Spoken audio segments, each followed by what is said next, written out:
Pagdating naman sa patoka ng ating pumpkin black, meron tayong binili dito na high protein. Ayan, platinum. So meron din tayong ditong crack corn. So hindi ko inahalo, mga kanokis, kasi nga ina-adjust ko lang yung pagbibigay ng crack corn. Kasi halimbawa nito, so sa ngayon ang bigayan natin mga kanokis is 70-30 muna. So halimbawa 70% ng pellets at 30% muna ng crack corn, kasi kakaumpisa pa lang natin dito. So dito yung pellets, ayan, at itong kaunti, ito yung crack corn. Ayan, so ganyan kakunti yung ating crack corn. So nilalagay natin dito. So lalagyan natin ng tubig. Meron tong merong Progency. Yan, babad lang natin yan hanggang ma-absorb yung tubig-tubig. Din yung tirang tubig itatapon na natin, Tapos kapag natapon ko na yung tubig dito, saka pa lang ako kukuha ng 70% na ganito, pellets, yung ating high protein. Yan, so ito ay tumutulong sa pagpapalakas ng buto, ng lakas ng muscle, ayan, saka testosterone, biosynthesis, ayan,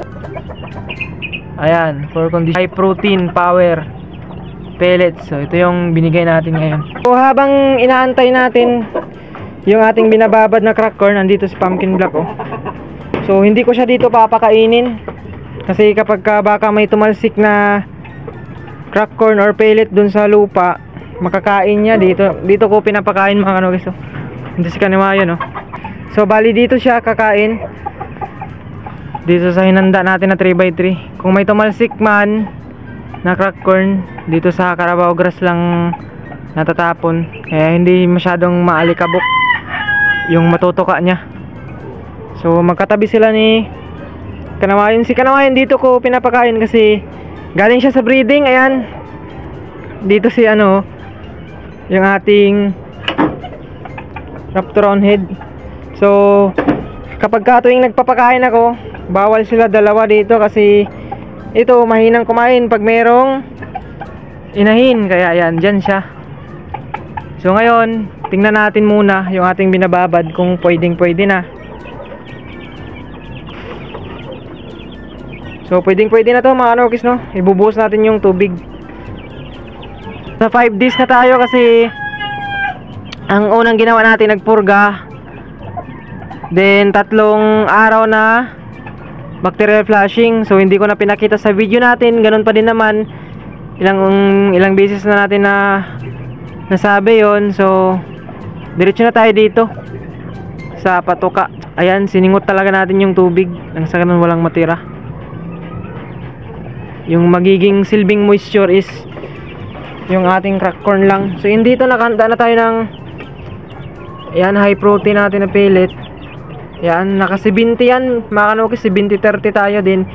Habang lumalapit yung araw, nagiging 50-50 tayo hanggang sa baliktad naman. Ito naman yung 70, ito naman yung 30. Ayan yung diskarte natin mga kanokis. So ibuhos natin at haluin natin dito. Hindi siya totally na wheat feeding, bali yung pinamoisture lang natin dito is yung ating crack corn lang. Actually itong ginawa natin is pangalawang beses natin, kasi ginawa din natin to sa ating buyugin. Kaso nga lang yung ating buyugin is kinulang sa swerte. So yung mga manok naman natin dati walang ganito, sinwerte naman. Pero ito, andito na tayo dito, inumpisa na natin, kaya tuloy-tuloy na natin. So ganyan yung ating patoka, hindi siya basa, konting moisture lang. Yan, pinapakain na natin si pumpkin black. Nagtatawag ng babae. Nakikita niya kasi si Raptoron head, saka yung ating pulit ni Milfy Burgao, andun sumisilip. Pero nauubos naman niya yan. yung binigay natin.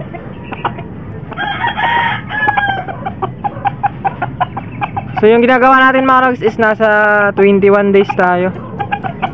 Last week pa to. Ang magpifinance naman nito, kaibigan ko, bali yung manok lang yung sa akin mga kanoks, no? Manok lang yung ipapatry natin.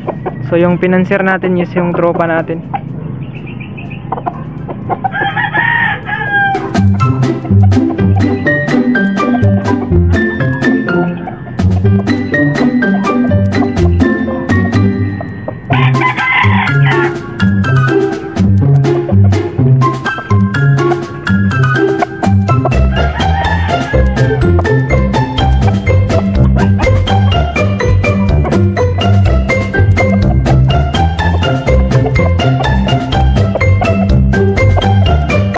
Tulad nito, may mga tumalsik-talsik, ayan oh. Andito pa. Ayan, at least hindi masyadong maalikabok, malupa, mabuhangin yung nakakain kaysa dun sa flying pin natin, masyadong mapino yung buhangin dun, alikabok. Kaya kapag tumalsik, medyo basa yung ating patuka, din didikit, din pagka tinuka niya, halong lupa na yung nakakain ng ating manok na kinokondisyon. Kaya dito ko siya pinapakain lagi mga kanoks. Ayan o. Kapag naubos yan sa patukaan niya, tsaka pa niya tutukain tong mga tumatalsik. Ayan. So hindi gaanong madumi yung kakainin niya. Alright? Ito naman ang purpose nito. So hapon ngayon, mamayang gabi. Ayan o. Alam nyo na, papakahig natin dito si Pumpkin Black. So ayan, dito siya mamayang gabi, mga siguro mga 2 hours. Then madaling araw, umaga, pailaw pa din, mga 2 hours. So wala pa tayong keeping na kulungan dito. Hindi ko pa naayos. So pwede naman siya, ayan. Kaso mainit dito banda, mainit. Dito ko sana ilalagay oh. Dito, hindi ko pa nasira mga kanokis. Itong isa, wala pa tayong materialis. Ayan, yung keeping sana natin. Abangan nyo mamayang gabi yung pagpapailaw, pagpapakahig natin kay Pumpkin Black. So simple lang yung vlog natin for today. Wala muna tayong masyadong sasabihin mga kanokis, no? Ayan, papakita ko lang sa inyo yung ating ginawa. Day 5 ngayon. Day 5 kasi tapos na tayo sa purga, priming, paligo. Ito pala yung mga pinapapainom ko sa kay Pumpkin Black. Ayan, Promotor tsaka Voltflix. Tsaka meron pa yung ating calcium, Calci X tsaka Mega B12. Siyempre pan ko sila ng 0.5. So tingin lang yung binili ko kasi si Pumpkin Black lang naman. So injectable na B-complex yun.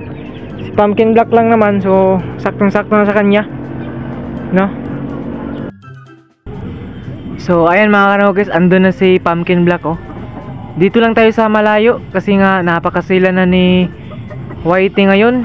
Yung ating channel ng Lodi natin na si Billy Canlas, burado na. Kaya tayo pa kaya, no? Kaya mag-iingat din tayo ngayon. Dito pinailawan natin si Pumpkin Black. Yan, nagkakahig-kahig na siya oh. Bali 2 hours tayo dito. So pwede ko naman siyang iwan, tatambay ako sa bahay, no? So babalikan lang din natin siya kapag after 2 hours. Ayan yung ginagawa natin sa ating Pumpkin Black, no? Kasi makaka-copyright tayo. Ayan oh, may nagbi-video kay maingay sa sumasali sa ating video. Kaya medyo puputulin muna natin. At least naipakita ko sa inyo na andito si Pumpkin Black. Pinailawan natin, ayan, para magkakahig-kahig, alright? So andito, bali maya maya kaunti babalik ko na siya sa flying pin. So tapos na tayo sa 1 hour and 30 minutes lang yung ginawa natin, no? Kasi unang-unang araw pa niya ngayon, baka mabinat. Hindi pa sanay. So after 2 or 3, 4 days, doon na tayo umpisa natin sa 2 hours. Di ko alam kung tama yung 2 hours, pero kung alam nyo, mag-comment kayo mga kanokis. Basta meron akong Ayan, meron tayong source na 2 hours yung gantong ginagawa.